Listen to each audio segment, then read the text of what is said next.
नमस्कार, आप सभी का स्वागत है श्री चैतन्य योगाश्रम के यूट्यूब चैनल पर। आज हम जिस विषय पर चर्चा करने जा रहे हैं वह है प्राकृतिक जीवन की अवधारणा, प्राकृतिक चिकित्सा का अर्थ, उसकी परिभाषाएं और इतिहास। तो सर्वप्रथम हम जानेंगे कि प्राकृतिक चिकित्सा या प्राकृतिक जीवन की क्या अवधारणा है। प्रकृति के अनुरूप जीवन यापन करना प्राकृतिक जीवन कहलाता है। दूसरे शब्दों में जीवन को प्रकृति के अनुरूप जीना ही प्राकृतिक जीवन कहलाता है। प्राचीन समय में व्यक्ति प्राकृतिक रूप से अपनी जीवनचर्या चलाता था। वह प्रकृति के बिल्कुल पास था। जल, पृथ्वी, अग्नि, वायु, आकाश, इस तरह के 5 तत्व जो है उनके बिल्कुल समीप था। इसीलिए शारीरिक रूप से बलिष्ठ तथा मानसिक रूप से स्वस्थ था। प्रकृति के नियमों का पालन करते हुए प्रकृति के समीप वास करना ही प्राकृतिक जीवन है। यहाँ पर आपके मन में प्रकृति के नियम क्या होते हैं, इनका पालन कैसे किया जाता है, मनुष्य किस प्रकार प्रकृति के समीप वास कर सकता है, यह प्रश्न तो स्वाभाविक तरीके से उठते ही है। तो इसके बारे में बताया जाता है कि प्राकृतिक दिनचर्या किस प्रकार हो। यौगिक दिनचर्या, आयुर्वेद में भी इसके बारे में चर्चा है, योग में इसके बारे में चर्चा है, लेकिन एक प्राकृतिक जीवनचर्या के बारे में हम अभी जानेंगे। तो प्रातःकाल सूर्योदय से पूर्व प्रथम प्राकृतिक नियम, पूर्व उठना ही प्राकृतिक नियम है। अब सामान्यतः संसार के सभी जीव जंतु इस प्रथम नियम का पालन स्वतः ही करते हैं। अतः व्यक्ति को चाहिए कि वह ब्रह्म मुहूर्त में अवश्य निद्रा त्याग दे। अब प्राकृतिक आहार के बारे में आता है। तो वर्तमान समय में व्यक्ति का आहार असंतुलित है। डिब्बाबंद फास्ट फूड के सेवन से उसे बीमार कर दिया गया है। प्रकृति ने हमें जो आहार जिस रूप में दिया है, हमें उसी रूप में इस आहार का सेवन करना चाहिए। इसे गर्म करने, तलने, भुनने तथा मिर्च मसाले प्रयोग करने से इसकी प्रकृति बदल जाती है। अब प्राकृतिक वातावरण के बारे में हम जानते हैं कि प्राकृतिक वातावरण में वास करना प्राकृतिक नियम है। इसके विपरीत अप्राकृतिक वातावरण में रहना प्राकृतिक नियमों का उल्लंघन होता है। अब प्राकृतिक सोच विचार, तो इस प्रकार से हम जैसे दिनचर्या के बारे में जाने, फिर आहार के बारे में, वातावरण, अब सोच विचार के बारे में। तो प्राकृतिक सोच विचार से अर्थ सकारात्मक भावों को अपनाने से है। झूठ, चोरी, हिंसा से अलग सतत सुख की कामना करते हुए आसन, प्राणायाम तथा ध्यान का अभ्यास प्राकृतिक नियमों के अंतर्गत आता है। प्राकृतिक संसाधनों का प्रयोग, कि किस प्रकार हम प्राकृतिक संसाधनों का प्रयोग कर सकते हैं अपने स्वास्थ्य के लिए, आरोग्यता के लिए। जीवन में प्राकृतिक संसाधन जो है वो है मिट्टी, जल, अग्नि, वायु, आकाश। अब ये जो पंच तत्व है, इनका प्रयोग करना प्राकृतिक नियम के अंतर्गत आता है। मनुष्य को आरोग्य तथा सामान्य स्वास्थ्य बनाए रखने के लिए प्राकृतिक जीवन के 5 नियम जो है वो मुख्य रूप से इन्हें फॉलो करना चाहिए। जो कि पहला है कि सप्ताह में 1 बार उपवास रखना चाहिए। दिन भर में 10 से 12 गिलास पानी पीना चाहिए। प्रातः तथा संध्या में प्रार्थना करना चाहिए और नियमित व्यायाम। और अंत में जो 5वां है वो दिन में सिर्फ 2 बार भोजन करना चाहिए। अब हमने जान लिया कि प्राकृतिक जीवन की क्या अवधारणा है, किस प्रकार प्राकृतिक जीवन हो सकता है, दिनचर्या, आहार, सोच विचार, वातावरण और क्या नियम हमें फॉलो करने हैं। लेकिन इसके बाद अब हम जानेंगे कि प्राकृतिक चिकित्सा का अर्थ क्या है। तो प्रकृति प्रदत्त चिकित्सा को प्राकृतिक चिकित्सा कहते हैं। शरीर से संचित विजातीय द्रव्यों को प्राकृतिक संसाधनों द्वारा निकालना तथा जीवनी शक्ति को उन्नत करना ही प्राकृतिक चिकित्सा कहलाती है। प्राकृतिक चिकित्सा एवं योग एक ही गाड़ी के 2 पहिए हैं। प्राकृतिक जीवन एवं योग को छोड़कर और भी चिकित्सा पद्धति पूर्ण स्वास्थ्य प्रदान नहीं कर सकती। अब इसमें कारण आगे बताया गया है। जो प्राकृतिक चिकित्सा के सिद्धांत है उनमें आप जान पाएंगे कि ये किस प्रकार है। तो उसका ज्ञान प्राप्त कर हर व्यक्ति अपने स्वास्थ्य के लिए आत्मनिर्भर हो जाता है।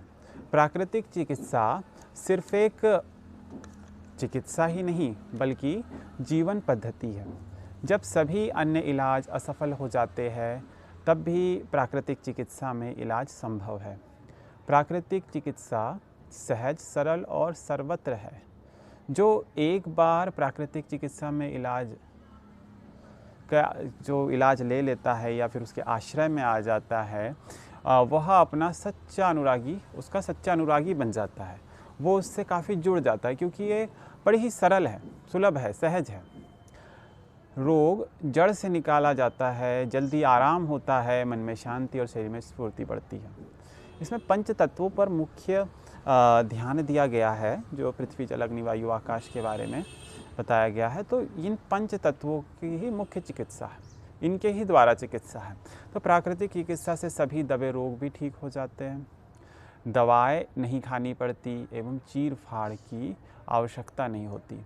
रोगी इस चिकित्सा से आराम होने पर शीघ्र ही अपने सारे कार्य करने लगता है। मन से रोग का भय चला जाता है।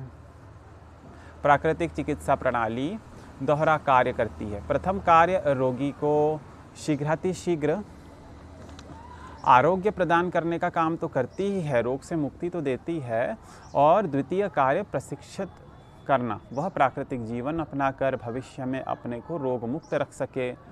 अब एक चिकित्सक हो गए हैं जिनका नाम है लिंडलार की प्राकृतिक चिकित्सा मानव रोगों के उपचार की विविध पद्धतियों की अच्छाइयों को एकत्र करने का सर्वप्रथम प्रयास है। तो इनकी जो प्राकृतिक चिकित्सा है, जिनका नाम बताया गया है कि लिंडलार, तो उनमें ही उन्होंने बताया है कि उन्होंने सारी जो अच्छाइयों को, दूसरी पुरानी पद्धतियां हैं, उनकी अच्छाइयों को एकत्र किया और उसके बाद उन्होंने एक रूप बताया जो आधारभूत प्राकृतिक नियम।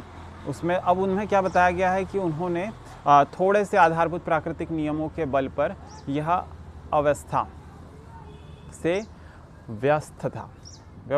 अव्यवस्था जो है, जो अव्यवस्था फैली हुई है, उस अव्यवस्था को व्यवस्थित करने की बात इन्होंने बताई है। अब जटिलता से सरलता तथा उलझन से स्पष्ट लाती है। मतलब इन्होंने जो चीज़ें, इन्होंने जो नियम है, जो पद्धतियाँ हैं, जिन्हें एकत्र किया है, उनके सहयोग से ये सारी चीज़ें, मतलब जटिलता से सरलता की ओर, उलझन से स्पष्टता की ओर। अब यह विविध प्रकार की औषधि और औषधि विहीन पद्धति के सामंजस्य स्थापित कर उन्हें कतिपय सिद्धांतों और प्रयोगों के रूप में प्रस्तुत करती है।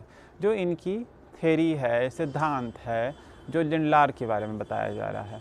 अब यह मानव इतिहास में व्यक्तिगत एवं सामाजिक सुधारों के समान परिणाम देने वाले अनेक आंदोलनों का प्रतिनिधित्व करती है। यह रोग के कारणों की खोज करती है तथा शारीरिक, मानसिक, आध्यात्मिक, नैतिक एवं मनोवैज्ञानिक धरातलों पर व्यक्ति का उपचार करती है तथा अकाट्य तर्क से यह सिद्ध करती है कि रोगी का कारण, जो रोगी रोगग्रस्त हो जाता है, रोगी के रोगग्रस्त होने का जो कारण है और उसमें प्राकृतिक और अप्राकृतिक उपचार का प्रभाव मानव जीवन पर सभी धरातलों पर समान रूप से प्रभावकारी होता है।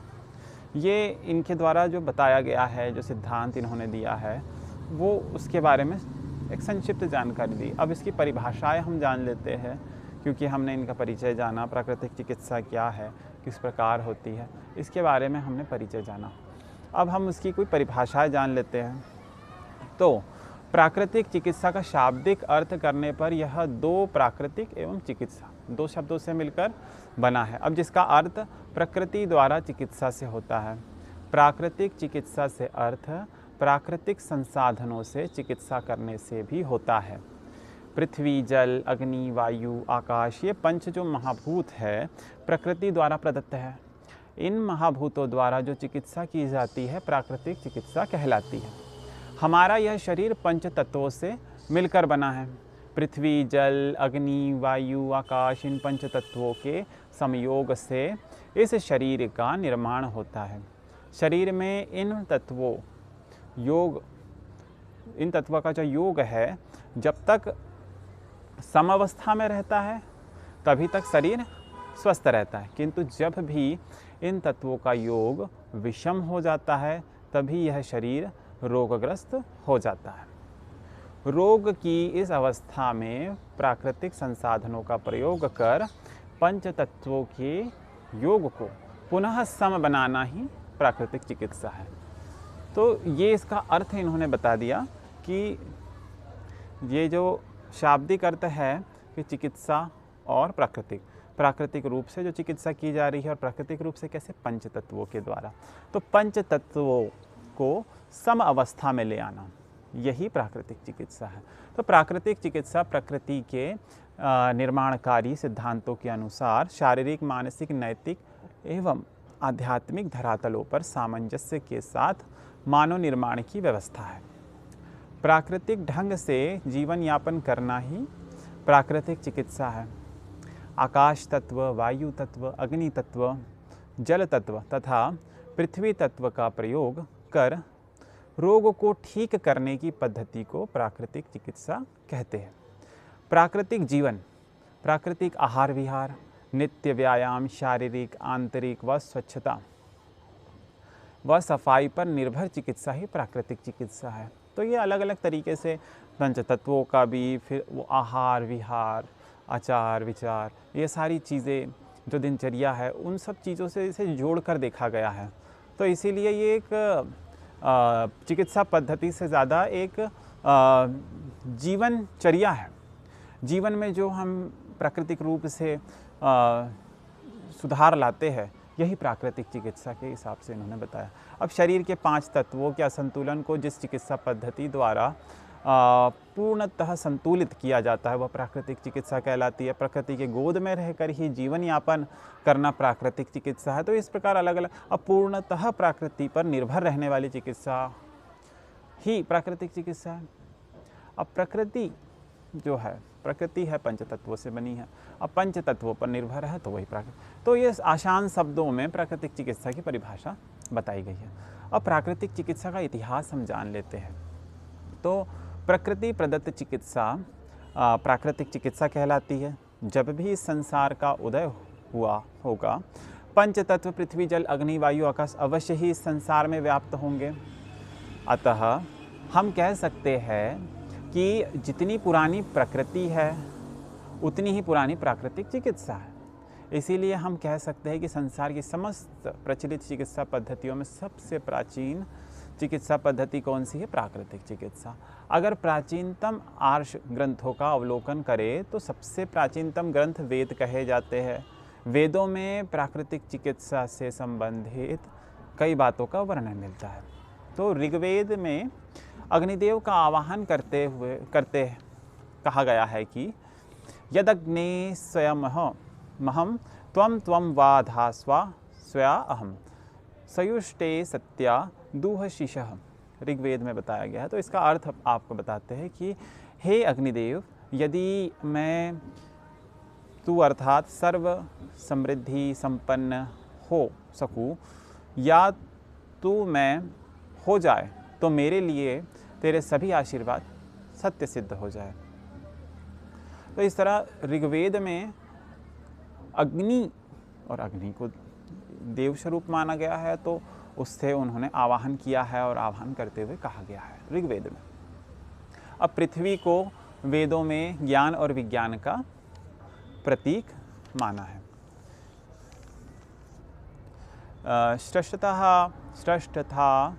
षष्ठात् पथिन्या अहमंतरिक्षामारुह मंतरिक्षयताद दिवमारुहम दिवो नाकस्य षष्ठात् सचर्यो तिर्गामहम। अब इस ऋचा में पृथ्वी, अंतरिक्ष और द्यु क्रमशः अन्न, प्राण और मन की भूमिकाओं के प्रतीक हैं। तो इस प्रकार कि वेद के साथ साथ वेदों में भी कहा जा रहा है, जो आर्ष ग्रंथ है उनमें, तो ये पंच तत्वों का जो वर्णन आ रहा है। जैसे इसमें पृथ्वी आ गया, इसके पहले वाले में अग्नि आ गया था, इसमें धरती भी आ गया, अन्न, प्राण और मन के बारे में जो भूमिका है उसके प्रतीक आ गए। तो वेद काल के साथ साथ पुराण काल में भी प्राकृतिक चिकित्सा सर्वव्याप्त थी। राजा दिलीप की अगर कहानी यदि किसी ने पढ़ी हो इसके बारे में जानकारी, तो उसमें जो है कि जंगल सेवन और दुग्धपान उनकी दिनचर्या का एक अभिन्न अंग था। अब राजा दशरथ ने यज्ञ के बाद फल कल्प कराकर संतान लाभ लिया था। प्राचीन समय पर आधुनिक चिकित्सा पद्धति किसी भी रूप में नहीं थी। पुराने वैद्यों के पास जब व्यक्ति जाता था, जो उन्हें उपवास कराया जाता था। भगवान बुद्ध ने भी प्राकृतिक चिकित्सा की उपयोगिता को माना है।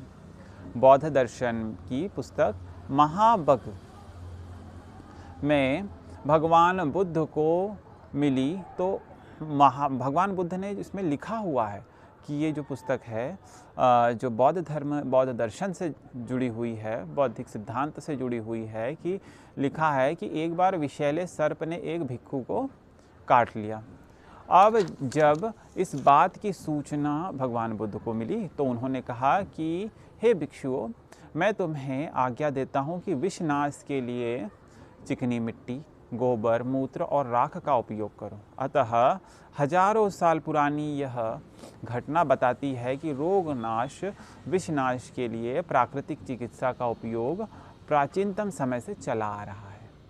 वर्तमान में प्राकृतिक चिकित्सा के कई प्रयोग आधुनिकतम तरीके से हो रहे हैं, पर वे सभी अपने पूर्वावस्था में प्राचीन समय से भारत में विद्यमान थे।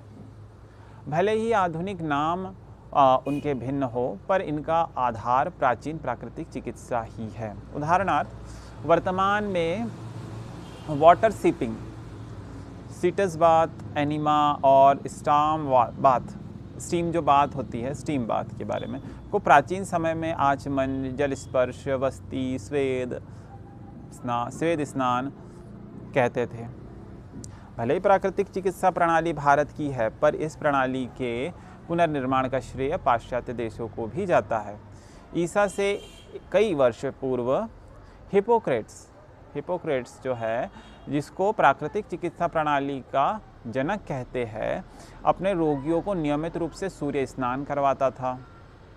आधुनिक समय में कई प्राकृतिक चिकित्सकों ने प्राकृतिक चिकित्सा के उत्थान के लिए कार्य किया है, जिसमें सन जॉन फ्लायर, विंसेंट प्रिंसनीस और सिलास ग्लीसन, जोहान फादर निप, रिकली लुई कुने, डॉक्टर राने और एडोल्फ जस्ट, महात्मा गांधी और कुलरंजन मुखर्जी, मोरारजी देसाई, गंगा प्रसाद नाहर, डॉक्टर महावीर प्रसाद पोद्दार, डॉक्टर विठलदास मोदी इत्यादि प्रमुख थे। तो इन जिन व्यक्तियों का प्राकृतिक चिकित्सा के उत्थान में, प्रचार प्रसार में जिनका योगदान रहा है, उनका नाम यहाँ पर सम्मिलित किया गया है। कुछ पाश्चात्य देशों से है, कुछ भारतीय है, तो इनके बारे में जानकारी दी गई है। तो इस प्रकार हमने इसका इतिहास, अवधारणा, इसकी परिभाषा किस प्रकार बताई गई है कि क्या है प्राकृतिक चिकित्सा, क्या है प्राकृतिक जीवन, क्या है की परिभाषा, किस प्रकार ये ऐतिहासिक रूप से बौद्ध दर्शन से भी जुड़ता है, वेदों से भी जुड़ता है, और फिर ये पाश्चात्य देशों की तरफ से फिर पुनः इससे श्रेष्ठता मिलती है, इसका प्रचार प्रसार होता है। तो इस प्रकार इस अध्याय में बताया गया है। तब तक के लिए धन्यवाद। ओम शांति।